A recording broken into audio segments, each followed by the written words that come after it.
have those few days after you've had your haircut and it doesn't know what to do with itself. You kind of run your fingers through and then it suddenly stops because you've had so much cut off. Hey, how are you? So yes, I did have a haircut the other day. First one in 10 months. As you probably know if you watch some of my videos, which I hope you do, then my hair was literally down to my waist. And now it's... because when you don't get it cut in 10 months and you live and travel using really bad water from like bores and dams to wash your hair, and you're constantly in horrendous heat, your hair kind of doesn't like it. And I had to have about 6 inches taken off because there was split to hell. She wanted to take about 8 inches off and I was like, nah, stop. Anyway, I thought it was long overdue today that I do a video telling you all about my adventures in Arnhem Land, which were like a month ago. So I was very fortunate, well, I don't know if I was fortunate, but I stumbled across a job advertisement in Darwin looking for a camp assistant slash cook in Arnhem Land on a buffalo shooting, hunting, safari camp thing. The fact the job was how it advertised was appealing to me, but the fact that it was in Arnhem Land just blew me away and I couldn't not say yes to it.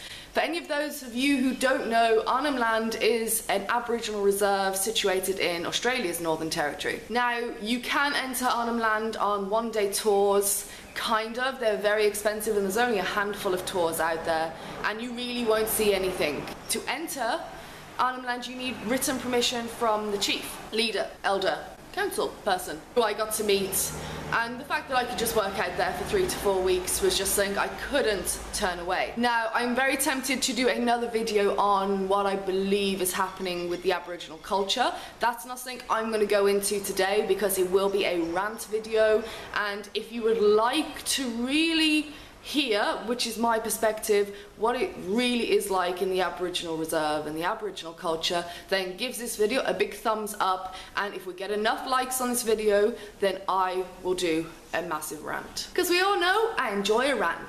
Okay, so I went out into the middle of Arnhem Land, which took hours to get there, and I'm going to run through some of the highlights of my trip. I myself, I'm not a hunter, I don't really believe in hunting, and I didn't really know where I stood on it in terms of I knew I was probably more against it than for it, but I thought it would be a great opportunity actually to go out there and learn from people who run hunts. Again, my explanations of life are failing me again. So I went out with a very open mind and they did let me go out on the hunts with them. It's not my thing. I don't see it as a sport. I completely disagree with the whole thing of it being a sport, because a sport is meant to be 2 teams who kind of have a good advantage of beating each other. You don't put a Premier League football team against a Division 3 team to play in a final. For a reason, the Premiership League is probably gonna win. So unless you're gonna go give that lion or that elephant or that buffalo a rifle as well, it is not a sport in my eyes. Anyway, it was quite phenomenal to get to witness that and get to stalk a prey. Now, I'm all up for doing it if it was survival and we were going to eat the meat, and we needed to eat the meat and live off the land, but that's where I draw the line. Anyway, I knew this video would be a massive ramble. The second biggest thing that happened was we went bush hunting. We had a client come who wanted to really go out into the middle of nowhere. Now, we went into a 5 or 6 million acre part of Arnhem Land, which only the owner of the camp knew about. So we drive out there in an open-air Jeep, no windscreen, like completely cut off, proper safari style. We pack up for a week's camping and we are like driving through, knocking down tree after tree after tree. Ants falling on us, spiders falling on us, everything you can imagine, wildlife falling on us, mainly me in the back. Whilst we were there, we burnt off the area. He hadn't been there in about 5 years, 6 years, so every time he goes, to which he has permission to do from the Aboriginals, he burns it out because it was really overgrown. That way next time, you know, everything is regrowth. Fire is destructive, but it also brings life again. Now, on the second day of burning, a bushfire looks absolutely amazing to watch from a distance as we were lighting and driving away, and there was, you know, 10-foot grass which was dead, eucalyptus trees and palm trees. So everything was really going up in flames, as we wanted it to. However, we lit some more fire, we drove about 200 yards, and all we hear from the tyre was psh. We had a flat in the middle of a bushfire, and I was like, you're gonna need to drive that to the rim and get us the hell out of here. So he did. He drove for about 5 minutes. We couldn't drive anymore without really screwing the wheel up. So I jump out. Then the guys were on it, like really going quick to try and get a spare on. I was put on watch. I saw about 100 yards from the car just smoke and flames starting to come up through the leaves. And it was very still until suddenly I felt the wind hit my face. Suddenly, I shit you not, a wall of orange flames went 30 foot in the air, straight into the eucalyptus trees, straight into the palm trees, which burn like a motherfucker, by the way. I'm really sorry for my language, but I'm just getting so excited telling the story. And suddenly the wind was coming towards us, and this fire, just the crackling. Really blow it. Let's go here, a wood fire. Oh! There you go. Oh yeah. I heard it in my dreams for a week. I had nightmares constantly. I stood there and it got to 50 yards in front of me, and it was just racing towards us, towards us, towards us. It was like 34 degrees, really hot, really dry and really windy. Perfect for a bushfire as long as you're not caught in it. I swear, as I saw those flames just come towards us and go through all the trees, because palm trees burn like that, like rapidly, it's like shh. I was terrified, absolutely terrified. But it's an unbelievable experience that I could never have asked for, and hopefully I will never experience again, but it was an experience. When we finally made it to camp in the middle of nowhere, we decided to camp somewhere near shallow water. That way we could almost guarantee there'd be no man-eating crocodiles. As we set up camp, I go down for a shower by the lake, still keeping further enough back from the water because we didn't know what was in there. And in the distance, I saw this little nose and these little eyes. I was like, could be rocks. So I didn't think anything more of it. So I just carried on showering, went back up, met some wine, had a campfire. That was like general day to day. You wake up in the morning, there's a campfire and coffee. You go to bed at night, there's wine and fire. And it's just fantastic. Loved it. So the next day, they went off hunting. I stayed at the camp and I was making damper in the bush and doing laundry.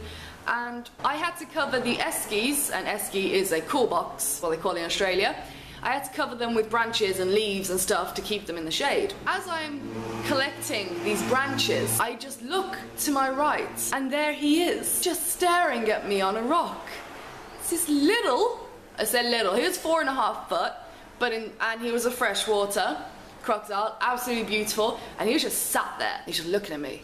Now, remember, these animals have never seen humans before. This is an area of land that only my boss knew how to get into, because this has been his whole life. He's a survivalist. He knows the bush better than anyone out there. He just blobbed up. So I took a few pictures, and then he went away again. Then I was doing some laundry down the other side of the riverbank.